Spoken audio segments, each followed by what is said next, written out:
Good morning. In a time when many people are leaving not only religion, but they're leaving God, it's very difficult for us to stay close to God. We might feel that we're on our own. And this is where Bible stories can help us keep our faith. And we might start in the book of Joshua.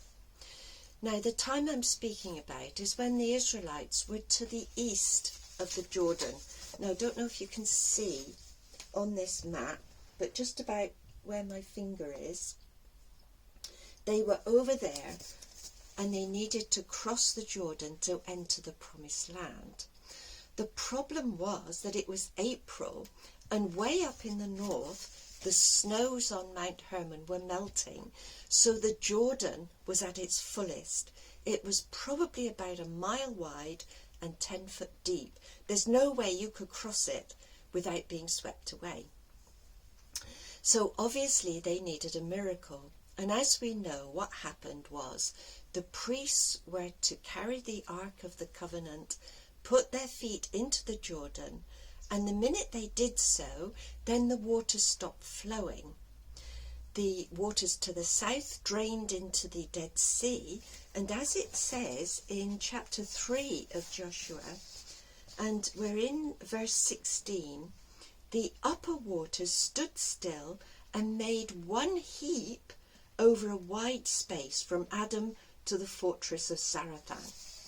So the Israelites, although they now had a dry riverbed, they could see the river mounting up behind them and flooding the Jordan Valley.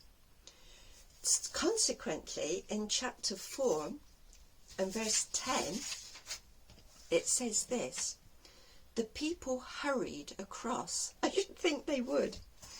Now, the priests had to stand on the dry riverbed until all the Israelites had crossed, and it would have taken a lot of faith to do that with the flood waters backing up behind them.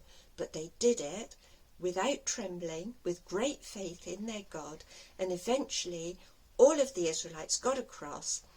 The priests came out of the riverbed, and the Jordan was able to carry on its way.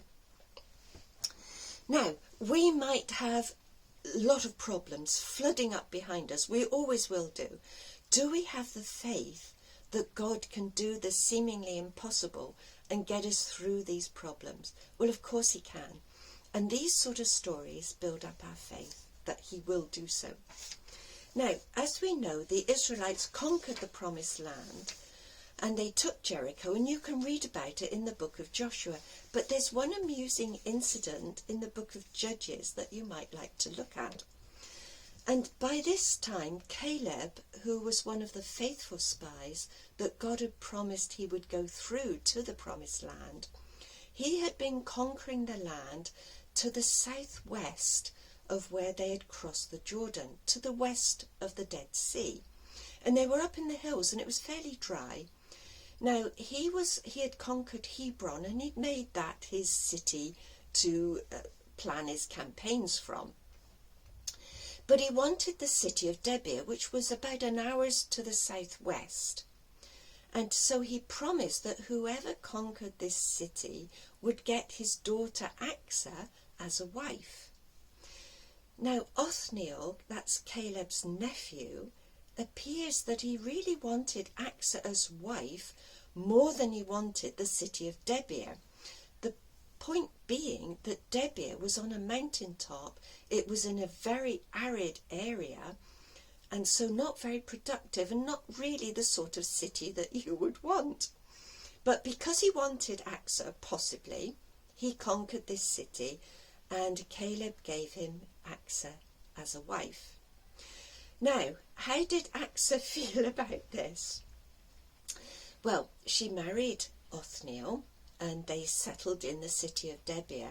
But of course, what Othniel said to her was, look, please go and ask your father for a field. The reason being that the area around this city was dry and not productive. So she goes to her father, and this is what she says, and it's in Judges chapter 1 and verses 14 and 15. Caleb asks her, what do you want? And she says, grant me a favour, since you have banished me to the wilderness of the Negev. Well, now, here she was being sarcastic. She wasn't in the Negev desert, which was far to the south, but she might just as well have been, because there was no water. So she asked Caleb, her father, for some springs of water. So Caleb gave her the upper springs and the lower springs. Well, now, what did this mean for Othniel and his wife Achsah? Well, according to Ellicott's commentary, this city, underneath the hill on which Debir stood, is a deep valley, rich with verdure, with a copious rivulet, which, rising at the crest of the glen, falls with a continuity unusual in the Judean hills down to its lowest depths. So this valley, which Caleb gave to his daughter, added immensely to this city of Debir, which was their inheritance. So all's well for the moment, except that as soon as the Israelites got the promised land, they started worshipping the false gods, which was incredibly stupid of them. So they had 8 years of trouble, and they became slaves to the king of Edom. Now, Achsah's husband, Othniel, Caleb's nephew, became the first judge of Israel. And in Judges chapter 4, we read that Othniel released Israel from the king of Edom's slavedom. And they enjoyed then 40 years of peace. So Achsah had married quite a nice man who stuck to Jehovah God, and they had these years of peace. So what do we learn from this? Well, stick to God as close as you can when everybody else is doing the opposite, worshipping false gods or maybe materialism. If we stay close to God, there's a rich green valley for all of us when the kingdom comes. So we look forward to that very much, because our problems are flooding as the Jordan River did. But sticking close to God, we will be blessed, and we'll get through this time of difficulty until the kingdom comes. God bless you all, and thank you so much for watching.